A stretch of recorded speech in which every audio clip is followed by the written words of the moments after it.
Hey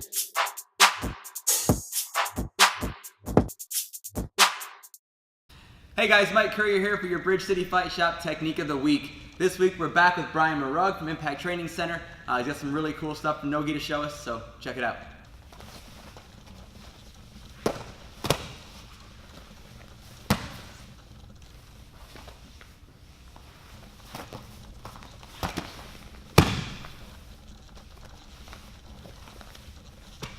So this is just going to be like a simple pass off the reverse de la Hiva. So when I come up here and either his hands are here, his knee can be in here, doesn't really matter. A lot of times what I actually find is like the frames will come up.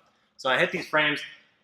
In no-gi, I'm usually just going to have my hand on the hip and the knee here. I'm just going to create some space with my chest, and I want to have my knee clear his knee, or his shin. So I'm going to push away, I'm going to have my knee so it can clear and I can cut down. And then right there, I just want to close into his hip. So as I shoot my knee underneath his butt, I'm going to close up his hips. My goal when I pass, pretty much any guard pass, is when I land on the side I'm going for, is I want his knees facing away from me. And the reason why I want to do that is because then he's got two options.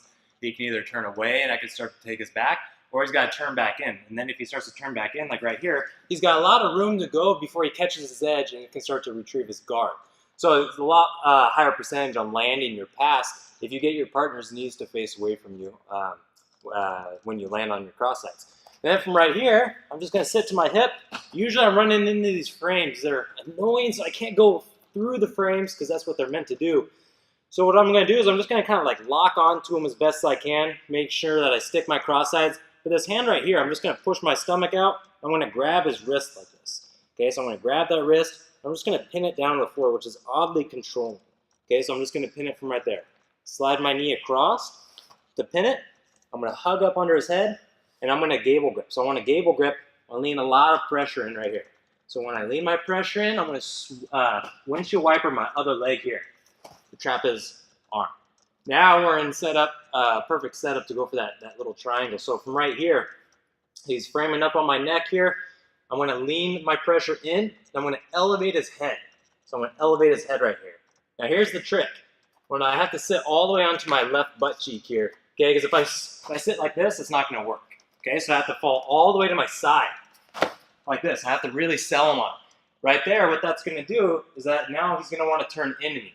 When he turns in, I throw my other leg over here to lock my triangle.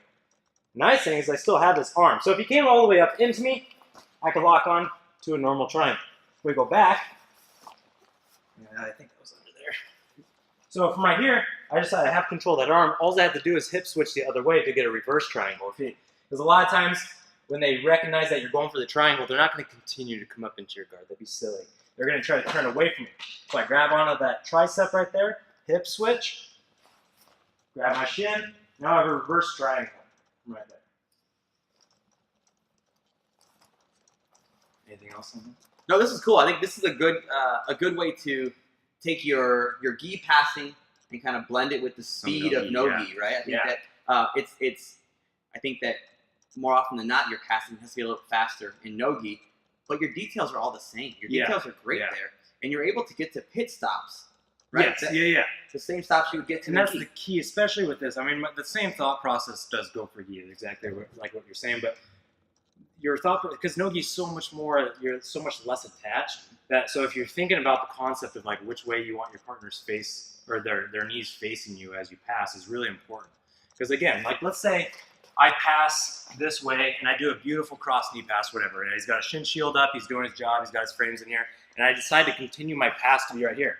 He's already on his edge, which is like day one jiu-jitsu. What do they say? You're on your back. Okay, catch your edge, shrimp, retrieve your guard. So if I pass when he's got his edge, he's already halfway to getting his guard back. So and then he slides that knee back through. Everyone's felt this whole deal. So if I can go and pass the guard, any pass you want. But if I can redirect his knee and then go into him here, I go to kill the hips first. Why do I want to kill the hips? Because I want to get those knees facing away from me. And right there, it doesn't matter what's going on with his lower body at this time, he has two options. He can turn away, and we can start looking for the back, or by the time he turns in, now he's flat back, so he hasn't caught his edge yet. I can find that time to sit to my hip and then control my cross sides. But the bad thing is, now you're hitting these frames, which is the pain in the butt.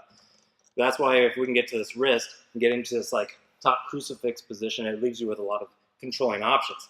Like Mike said, when I do pin this side and I go to here and I hug up on the head, he doesn't have a lot of options. It's kind of hard to move from right here. So I have a lot of cool options that I can do, and I can also take a second to breathe and, you know, think about what options I'm going to be presented with by however they end up defending it. But yeah, you definitely want to set yourself up in as many positions as you're passing, or even looking for anything, to have like A/B options. Because once you know those, you know, if I pass, you have A, run away, or you have B, turn in. So then you already know which path that they're going to take. So when they take it, you can capitalize on it as quick as you can. And I really feel like you effectively are using gi grips. Yeah. Only you're using your body to manipulate mine in the same manner. Yeah. Right? Yeah. I mean, normally you'd have a pant grip there and you get the body twisted. Totally. Collar, knee, or hip and knee, totally. I'd be locking on something. So the body mechanics is the same. Whether it's a gi or no gi, it's how you use your body when you don't have the grips that really makes the big difference. Totally. And all these things are still the same, as long as you're able to think a little bit outside the box and understand how you can use your body to do it. Totally, yeah. Cool, guys. We're back here next week, every Monday at 5 p.m. We'll see you next time. Yeah, perfect. And then that other side.